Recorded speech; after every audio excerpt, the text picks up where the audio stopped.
There is little doubt that being cheated on by your husband is one of the most painful of experiences you could be put through, although it may be difficult to think straight in this trying time. Careful preparation and thought are required to ensure that the confrontation is a success. So, we are going to watch about how to confront a cheating husband. Method 1. Preparing for the confrontation. First is hide your suspicion until you're sure. Don't confront your husband until you are sure that he really is cheating. There are a couple of reasons for this. If you are wrong, and throw out an accusation like this, it could damage your relationship. If you are right, but don't know it yet for sure, it'll be your word against his should he decide to lie about having an affair.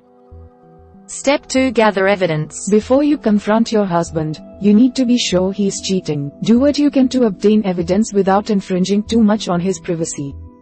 Keep an eye out for ways to gather information. For example, if he is checking his phone right in front of you, peer over and see if you notice him texting with a woman. See if the texts seem flirty or inappropriate. Try to see whether he smells of different kinds of perfume after he comes home. See if he openly communicates around you or whether he slinks off to the corner of the house to make phone calls or send text messages. Keep track of his stories and look for inconsistencies. It takes him effort to keep track of lies, and he may make mistakes upon repeating a story about his whereabouts. Write down what he says so you are sure you aren't fooling yourself if you think he is changing his story. Step 3. Assess your evidence. Before you confront your husband, review your evidence and make sure that it is enough so that he cannot lie his way out of having an affair. Based on the evidence you have, think about what he might try to say to convince you he is not actually cheating.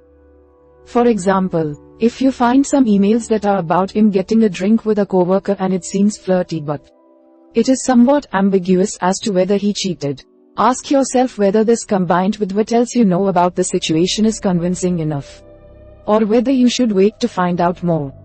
Step 4. Get social support. Even suspecting your husband is cheating on you can be a very emotionally disturbing experience. Mitigate some of these negative feelings by letting in a trusted friend in on your suspicions. Before you confront your husband, your friend can offer you moral support to buffer against the stress and, possibly, guidance. Step 5. Know what you want should he be cheating. Before you confront your husband, have in mind a sense of what your game plan is should be confess. This will help you to remain focused and will set the tone for proceeding with conversation despite it being highly emotional. Ask yourself if you want the relationship to end, the relationship to heal. Finally, avoid alcohol or other drugs. Although it may seem like a good time for some, liquid courage. You want to be in a clear mental state when you confront your husband. If you confront him while you are intoxicated, you may become violent or not be able to remember the details of the conversation later on. Alcohol and other drugs have been implicated in many cases of domestic violence. Method 2. Engaging your husband in conversation. First is try to remain calm. Psychotherapist Kelly Miller suggests approaching the conversation in a neutral, non-accusatory way. Although this is certainly easier said than done, do your best to not let things get escalated. Neither of you will be thinking straight, and this may give him the opportunity to slam the door and run away. If you give him the opportunity to escape the conversation, he may be able to get the time he needs to concoct a convincing lie.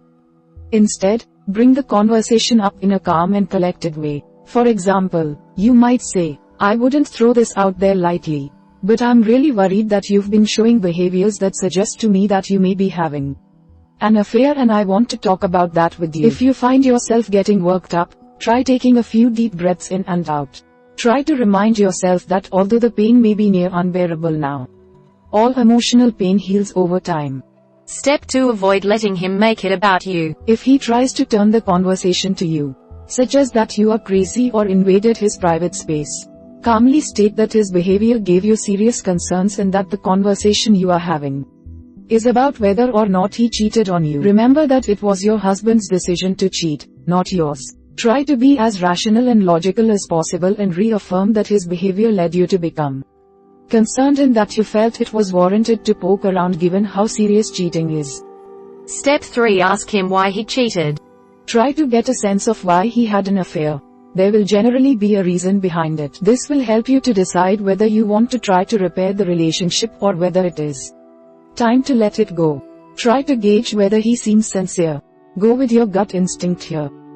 If it seems like he is just telling you what you want to hear, be wary. Step 4. Reassess what you want.